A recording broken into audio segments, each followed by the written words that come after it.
Alright everyone, welcome to Monday's video on Celtic AM. Hopefully you're all in a fantastic mood at the start of a brand new week.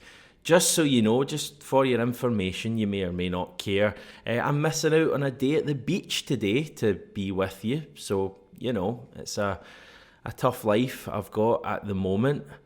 Today we are going to talk about Celtic's Scottish Cup victory over Livingston. Alternatively, we could not discuss Celtic's Scottish Cup victory over Livingston. I'm not really fussed, to be honest.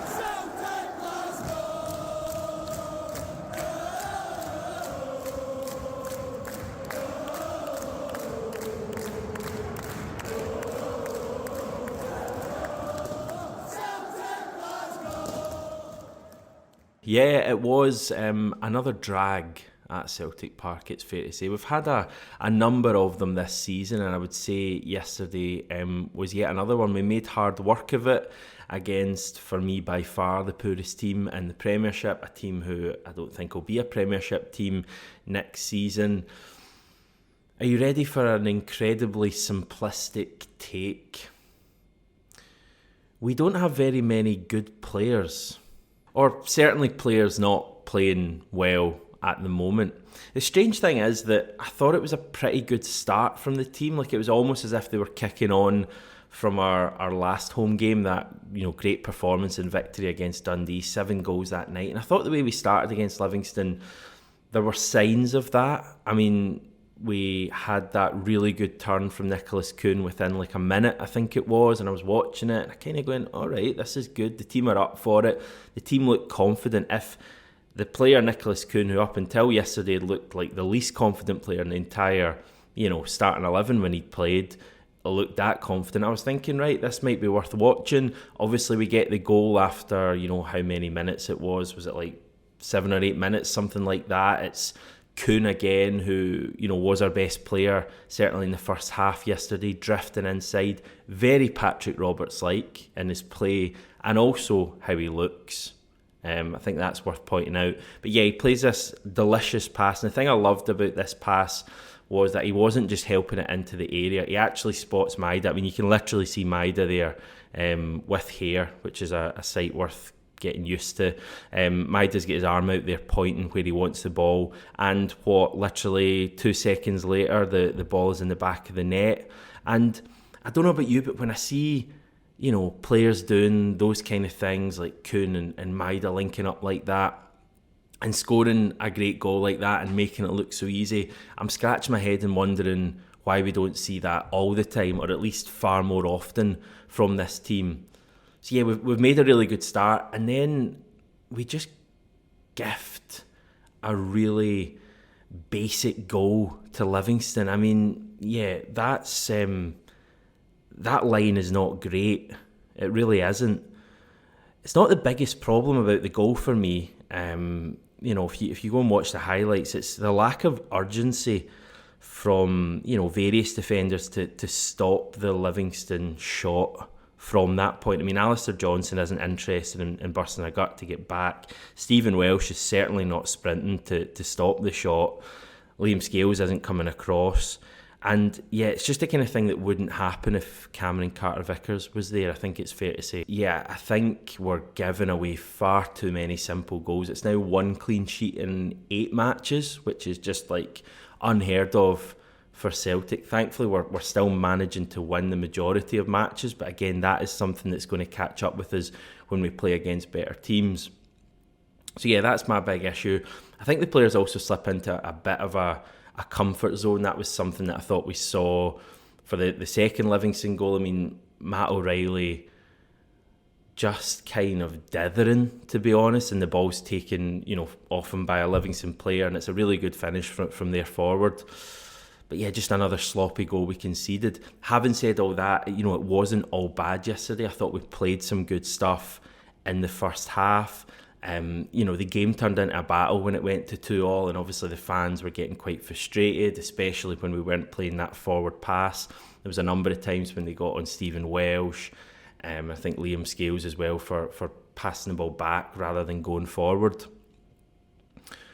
But to the team's credit, they found a way to win. They kept at it, and yeah, it wasn't like we fluked a winning goal. I mean, I thought the third goal that we scored, which is effectively the winning goal from Dyson Maeda to complete his hat-trick, really well worked goal. It's the kind of goal I could just imagine Scott Sinclair scoring in Brendan Rodgers' first spell, in at the back post, tapping it in. I swear there's like a carbon copy of that Sinclair scored at some stage. Iwata does really well for that. So the team are still playing at that point. Anyway, positives, Maeda getting 3 goals. That's also known as a hat-trick. 100th appearance. Could have actually scored more yesterday, but, my thoughts have been made abundantly clear on Dyson Maeda. I love the guy. I love the enthusiasm he brings and the work ethic and all of that kind of stuff. And it's kind of even better, obviously, in days like yesterday when he scores a hat-trick and earns us that victory. He was great. Nicholas Kuhn, by far his best performance so far. He just looked like a different player, looked really exciting, I thought. It wasn't the complete performance. His final ball was maybe, lacking a little bit, and he kind of dithered a little bit at times when he got into the good position. But I thought it was much better, and there's clearly something there to work with. There were maybe a few other positives in there. I can't actually think of any at this stage, but I'm assuming there would have been some positives.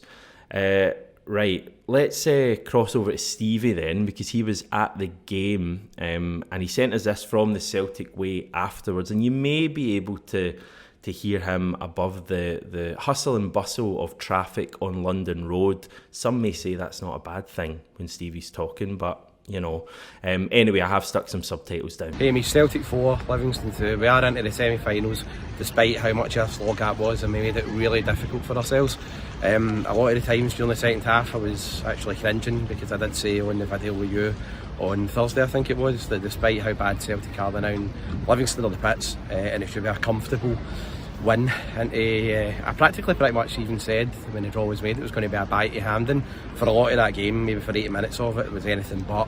I think there's massive concerns in that Celtic defence, and without CCV we really looked vulnerable, to the point when Livingston, who I would comfortably say are the worst team in the league, really made that difficult for us at times. The 2 of the goals they got were just like big punch down the middle. The first one was a punt right down our side, it was a good finish, and then I don't know what Matt O'Reilly's doing for the second.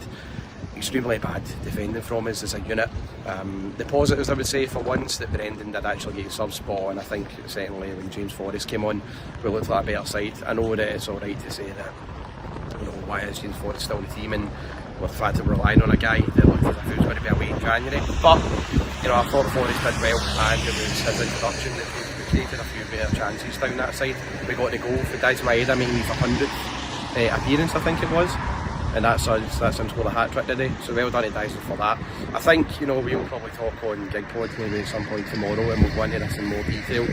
I can see why the crowd were getting wound up, I was especially. We've just got to the point where anyone would do. I don't like we're in Hampden now, but see if we play like that, I can't really see us getting anything for the semi-final, because honestly we're playing like that against Hearts, Rangers, and even Aberdeen. I'm assuming Rangers looking through, but who knows. There's no chance we're getting the result, man. There was so much wrong with that in the second half of today. And to be honest with you, it's more just a relief, as I say, that we are now through against Livingston. That's how bad it is, but there we are. I can't complain after the result, but the performance seems a lot to be desired, so no doubt we'll talk more about it. And I did predict it with Nicholas Kuhn as well. Of course he was going to come on to a game, and he did. He played well at times today, and you just know that our fan base are going to go raving nuts about that as well. Let's see how he does against St Johnstone before we leave about how brilliant he is. Yeah, pretty fair summary, I would say, from Stevie. It's always, different for him when he's just come out of the match and the emotions are flowing and all of that stuff, and genuine anger, which Stevie feels at the best of times, is there. I've had a bit more time to think about it, but I do agree with basically everything he said there. My verdict is that the team got the job done. That's kind of what cup matches are about. Like, we won, we're through to the next round. I don't think it's a game that anyone's going to remember for too long for good or bad reasons, to be honest. We got the job done. I just don't think that the team have really given the support any reason to be encouraged yesterday. Like, the general reaction after the match just seems to be kind of that continual we live to fight another day. It seems like that's kind of been the story of our 2024 so far. It's been like, right, okay, they did the job, they got the job done there. They weren't particularly convincing, but we move forward. The big tests are going to come very soon. We're going to have a derby in less than a month now. We're going to have a Scottish Cup semi-final at Hampden. Very soon that could be a derby, or even someone like Hearts who would be a big test for us. Obviously, huge games to come at the end of the season.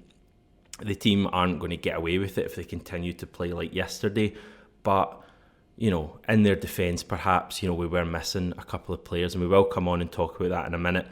When I was thinking about another positive, Kyogo got his goal, I guess, and he took it really well. Side note, have you ever seen a game with so many tight offside calls around the goals? I think I'm right in saying all 6 goals where there was a question mark over whether they were onside or offside, whether the goal scorer was just beyond the last man. It was strange in that regard, but certainly Kyogo's was ruled offside and then obviously given by VAR. He took that really well, and hopefully he can kick on. Adam Maeda was poor yesterday, it must be said, so maybe Kyogo goes back in against St Johnstone. I've kind of lost track of it at this stage.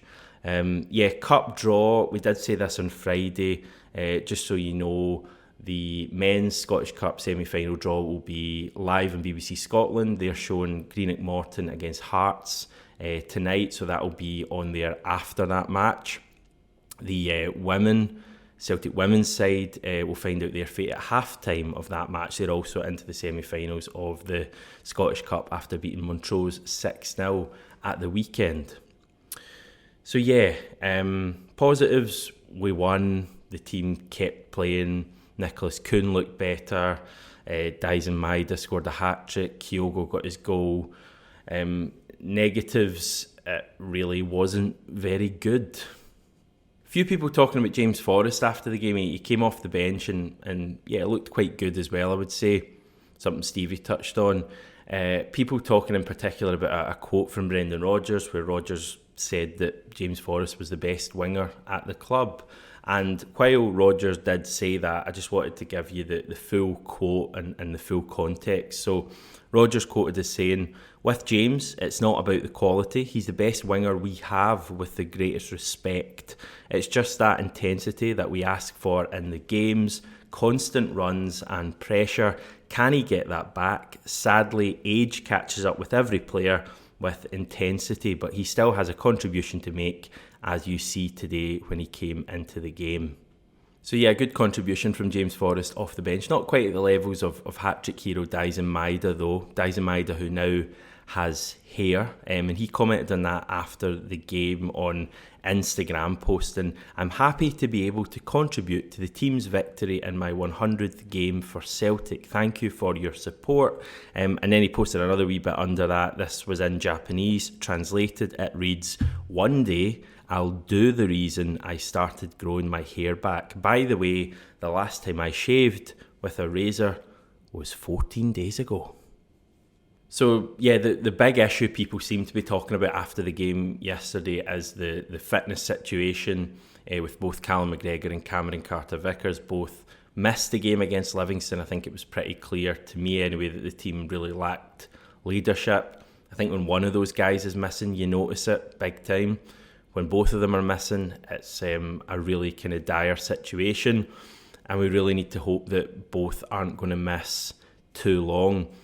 There have been some rumours going about around Callum McGregor yesterday that he will miss the rest of the season. I even saw someone suggesting that McGregor and Carter-Vickers would both miss the rest of the season. They are just rumours at this stage. There may be something in them, especially with McGregor. There may not be. What I want to do is just take a look at what Brendan Rodgers said after the match, and we can kind of read into what we think there. Just generally on the game, Brendan Rodgers' main point was that the team have to perform better. They deserve credit for finding a way to win the match, but at Celtic, winning the match isn't enough. You have to play with some sort of style. That's fine.